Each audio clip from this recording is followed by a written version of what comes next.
What does some anonymous 56-year-old man like me get out of meandering the streets of a foreign land or a foreign city like Tokyo? A jobless man gallivanting leisurely among the hardworking, hard-living natives. I like wandering the streets of cityscapes like this, while letting my mind also wander, imagining, fantasizing what it must have been to live life as a Tokyoite. It's, it's nearly unimaginable, and yet it's a meaningful exercise because it expands the living condition to imagine life with such tangibles around you, seeing, hearing, smelling, feeling, the urban scape passing about you. I remember the recent history approximately of this part of the world during my formative years, and I know how steeply Tokyo's economy has fallen since the heady days of the late 80s and 90s. It's a bittersweet memory of how great Japan was seen in those days compared to the rest of us in the world. When I embarked on my trip to Japan, I made a list of all the major sites I wanted to see, sites that I had wanted to see going all the way back to when I was in high school in the 80s. When I got to Japan, I realized it was a busy full-time schedule to get all of them in, and I discovered that I had to prune the list down quite a bit.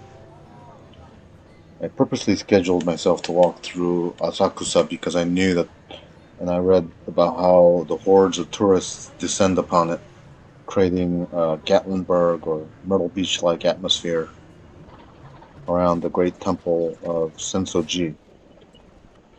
One of the things I wanted to see around Tokyo was the unlimited number of shops and mega stores catering to consuming materialists like me also. I'm desperately trying to break myself out of this hobby of materialism with only minor successes at times. So visiting the shops of Tokyo was a sort of implosion therapy challenge for me.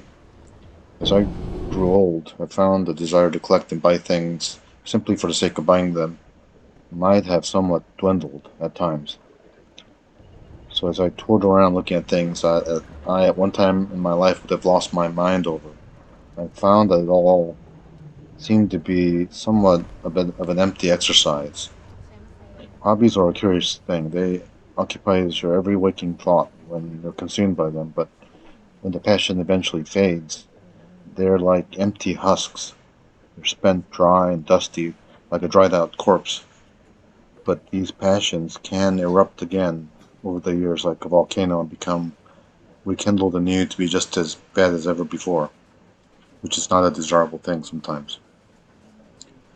I was somewhat satisfied to find that wandering through megastores catering to hobbyists' exercises like Yodobashi-Aki or competition across the street Big Camera, which peddle cameras costing $7,000 plus telescopes costing tens of thousands of dollars. But none of it seemed to rekindle my hobbyist passions, at least at this time. Being surrounded by the ideas and the philosophies of Zen certainly helps. Zen teaches you to rid yourself of desires like this because the suffering that such desires create is the root of unhappiness. What I don't want also is the utter absence of all desires because this state that the Buddhists call nirvana is actually a state akin to death. There's a middle ground that a living human being in the modern world should live in, but exploring the spectrum from one end to the other can be a useful exercise as it gives you perspective on the total breadth of living, the dynamic range of it all. I think this is the type of thing that can make travel through lands like this a useful exercise for a 56-year-old retired man like me. But being inundated by the vibrancy that surrounds me here gives me also a flood of thoughts and ideas that I would not have sitting at my desk every day at home. I think I might have mentioned before that I was recently listening to a Radio Lab podcast of a young 30-something girl who desperately wants to learn of a way to live longer, to have more life within her limited life. And she learns that the way to do this is to create more novelty and avoid daily routine. Now, this is something I've known. There are many people who love routines, There are people who buy timeshares at beaches or mountains or at Disney resorts, for instance. Once committed to these monthly payments, they become incentivized to spend almost every vacation, or at least several of those, at their timeshares.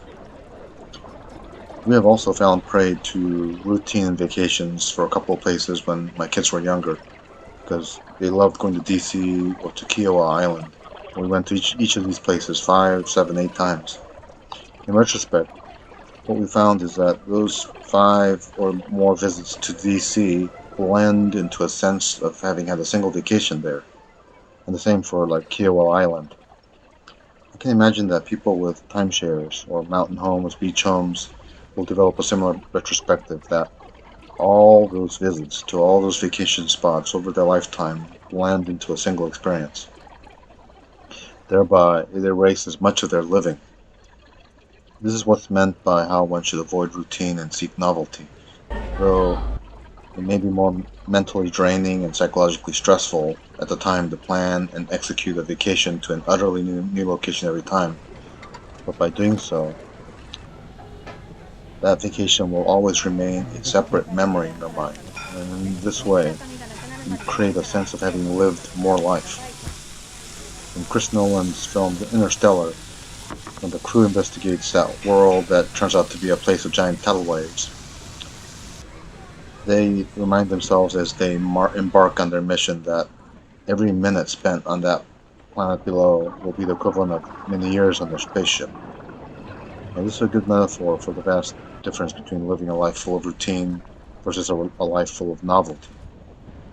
So 10 years spent at my desk in front of my computer doing the same thing every day will eventually feel like a single day to me on my deathbed, as compared to the numerous novel things that I might have done instead that might have created the sense of a true 10 plus years of living. And so as I age into my eventual senescence, I should remember that every day spent at my desk is another lost day. It's like being the character Romilly, left alone inside the ship to wither away listlessly as 20 years pass away. Of course, the true sense of like being on this vacation for me right now is every day becomes like a blur at the time. Perhaps I'll remember it, perhaps I won't. I create these YouTube videos in the hopes that I can recapture some of these memories. That's why I create these kind of boring, sped up videos, because on my MPCBE software, at least, I can slow it down to 1/8 time, which is close to the real time that I can view them in real time. So in this compressed format, they may be unwatchable for most people. I can simply slow it down and watch it in almost 1 time's time. Not that I will, but it just gives me an option of looking at it all again. It's a way of, I guess, desperately trying to capture time, capture life as I lived it. Maybe it's like holding on to grains of sand as they pass through your fingers. I know that there's a good chance that this may be the last time I find myself here. My wife said that she wanted to come here with me again in the near future as well, so I do hope to come back, but it's possible that my health may intervene or something else may intervene such that I may not be able to come back. And so I think this is overall just a valuable time for that reason. Now, as I look at all these vibrant cityscapes, nightscapes, the electronica, the cyberpunk city that is Japan's Tokyo and Osaka as well, I think it will be a memorable experience for me, something that I won't forget. And in that sense, I think it was a valuable several days as I mark about the halfway point of my time here in Asia, in Korea, and in Japan.